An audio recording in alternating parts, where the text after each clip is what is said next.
Hi everyone, so this is just a brief instructional video on how to use the program doit.im. So this is the program here as you can see on the screen, and I've got it installed on my MacBook Air, so it might look slightly different if you have it on your Windows computer.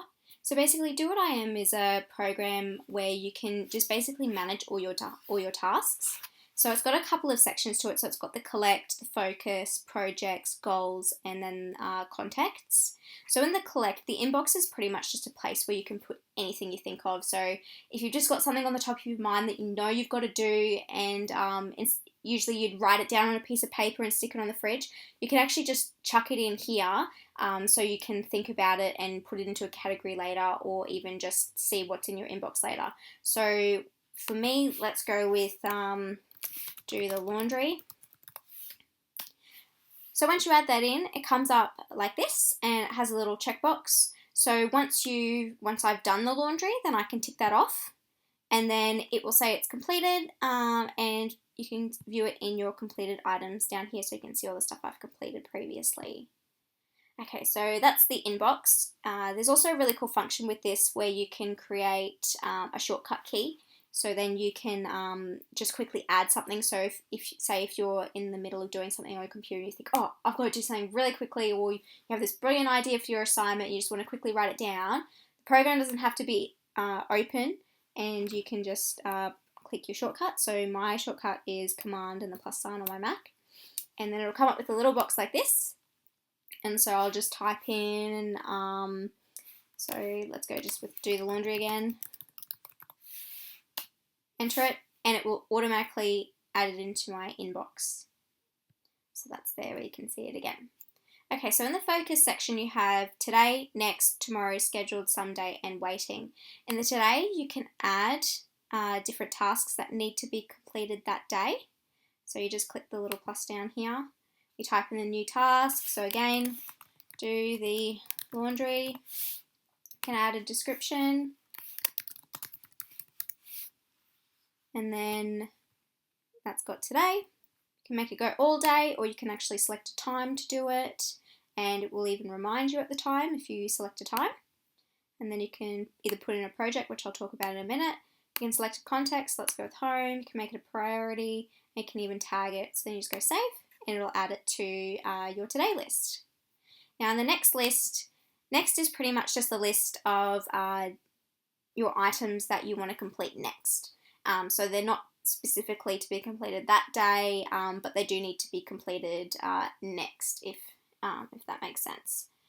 For the tomorrow, so for example, I've got here grocery shopping. So I know that tomorrow I need to do my grocery shopping. So if you want to add something that you need to do tomorrow, you can just again add the little plus sign down there, and it'll come up with the box again, and you just do the exact same thing. For scheduled, you can actually specifically schedule things to do. So as you can see in here, I've got my assignment for EDC 3100, and it's even got red next to it because that's a priority. So if you I'll double click into it. You can actually edit them if you double click. So I'll go into edit, and then you can see what I've done. So I've scheduled it for there. I've said it's all day. I've made it a high priority. You can even set reminders. You can share it with someone. So that's all in there.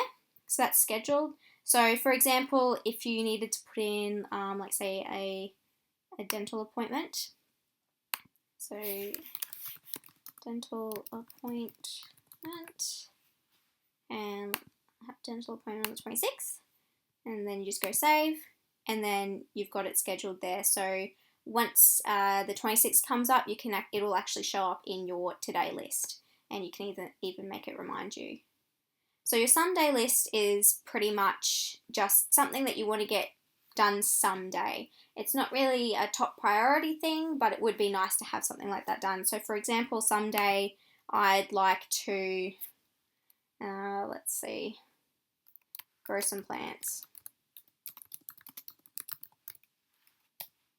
And then I'll just save that for someday. So then maybe Sunday, if I want to do something, I'll come in here and see, okay, someday I want to grow some plants. I'll go out and buy some plants today.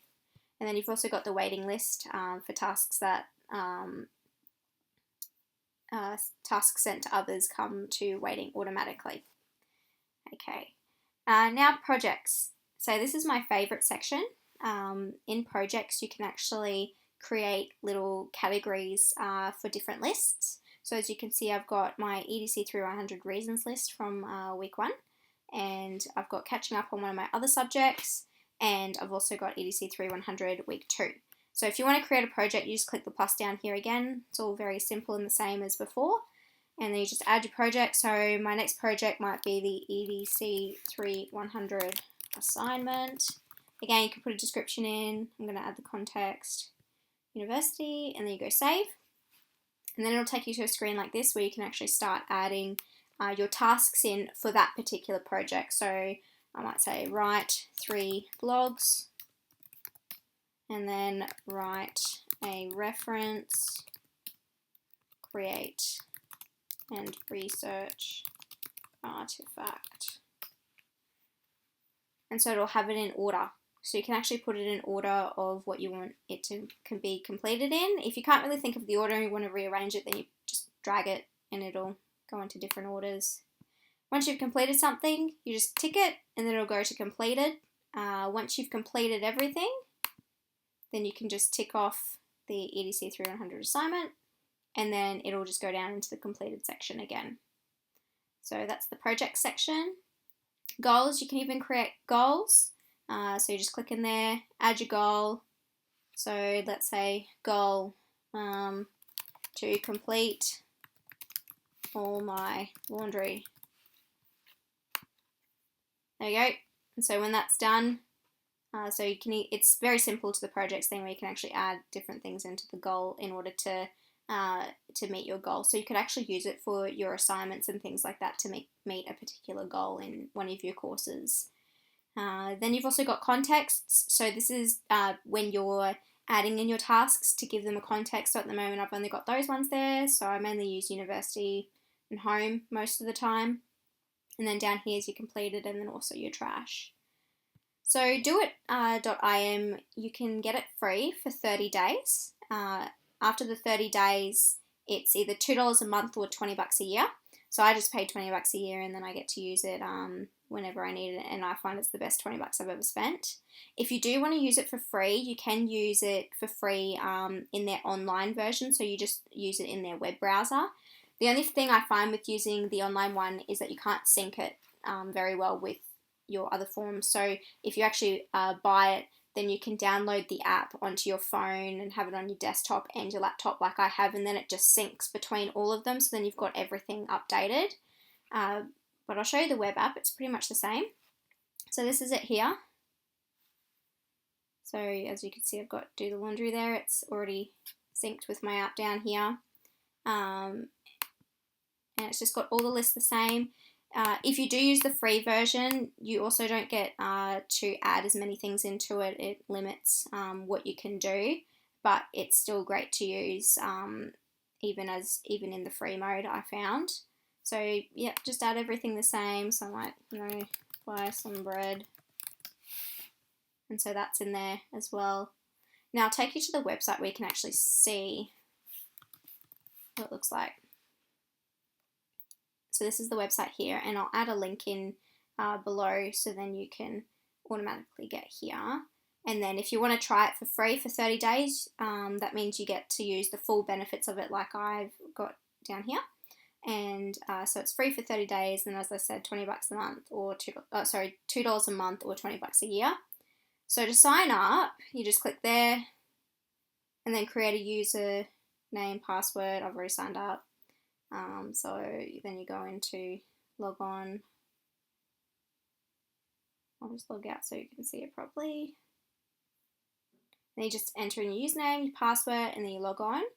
In my case, I actually used my Gmail account. So if you wanted to use your Gmail account for it, then when you sign in, you just click on the Google, and then it just signs you in using your Gmail. I found that easier because then it's one less password that I have to remember. And yeah, so that's pretty much doit.im. There's more stuff that I'm still learning about it. I've only been using it for a year, but I found it very, very helpful in being able to manage both my home life and my university workload. So maybe it might be useful for you guys. Let me know, and I hope you enjoyed this video. Okay, thanks guys.